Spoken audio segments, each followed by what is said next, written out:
Quand on regarde le fleuve du Congo, d'un côté on voit Brazzaville et de l'autre côté on voit Kinshasa. Mais pourquoi cette séparation? Avant l'arrivée des Européens, les deux Congos formaient un vaste ensemble de royaumes et de chefferies. Notamment avec le royaume du Congo, qui a été fondé au XIVe siècle et qui s'étend sur une vaste partie de la région, avec sa capitale Mbanza Congo, qui se trouve dans l'actuel Angola. Et à cette époque, les frontières n'existaient pas. Les peuples, les langues, les cultures et les échanges traversaient naturellement le fleuve du Congo.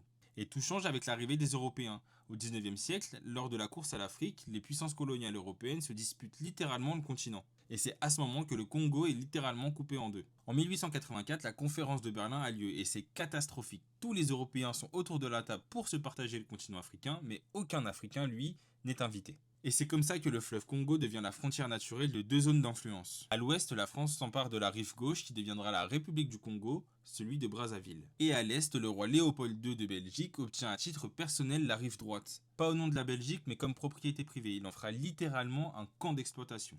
On a déjà parlé dans une vidéo qui est épinglée sur mon profil, donc si ça t'intéresse et tu veux en savoir plus, va la voir, elle est disponible. Bref, à la libération du Congo belge en 1908, la France, elle, garde le pouvoir du Congo de l'Ouest. On est sur deux systèmes coloniaux différents, deux administrations, deux langues différentes et deux visions du pouvoir différentes. Et c'est à ce moment précis que la division entre le Congo de Kinshasa et le Congo de Brazzaville commence. Et c'est en 1960 que les deux Congos vont devenir indépendants à quelques jours près. Le 30 juin 1960, l'indépendance du Congo belge est annoncée, qui devient la République du Congo avec comme capitale Léopoldville, puis qui deviendra le Zaïre sous Mobutu, et à la chute de Mobutu, ça deviendra la RDC qu'on connaît aujourd'hui, la République démocratique du Congo. Et le 15 août 1960, l'indépendance du Congo français est annoncée, qui devient la République du Congo avec comme capitale Brazzaville. On se retrouve avec deux pays voisins, deux capitales, séparées par le fleuve Congo à seulement 1,5 km de distance. C'est actuellement les deux capitales les plus proches au monde, mais la gestion sera totalement différente. Brazzaville plus stable est influencée par la France, tandis qu'à Kinshasa qui est plus vaste,